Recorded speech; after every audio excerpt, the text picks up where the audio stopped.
Every time you have a particular goal, sooner or later, you're going to need an additional skill.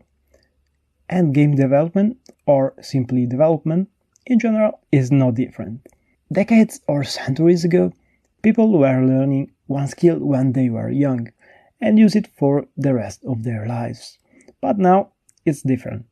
In a couple of years, everything we think we know might be useless, and the landscape can be completely different from now. You will have to learn new stuff, new programming languages, new programs, new concepts.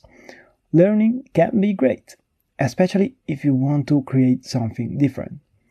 You have a goal, something that gives you a direction, that creates motivation. You don't have to just learn stuff anymore, but what you precisely need to create in order to achieve your goal. Want to create a new game? Probably you want to learn the basics of programming and how to use a game engine.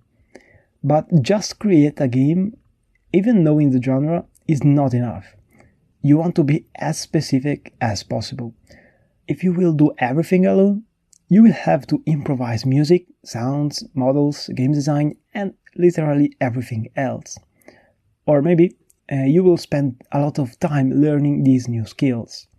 Or maybe you will simply call someone to work together. The more you think about this concept, and the more it might appear as a trade between time, money, resources, and concept.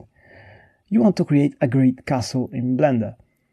You can take time and trade it with this skill and create a castle. Or you can trade money for an artist doing it for you.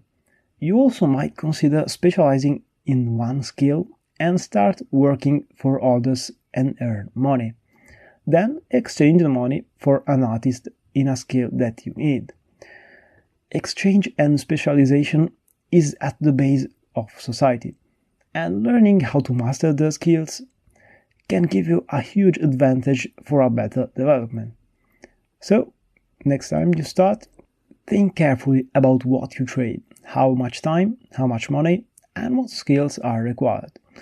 This will probably save you a lot of time, money, resources, and stress, especially in the long run. I hope you like this video, subscribe, and see you next time. Bye bye!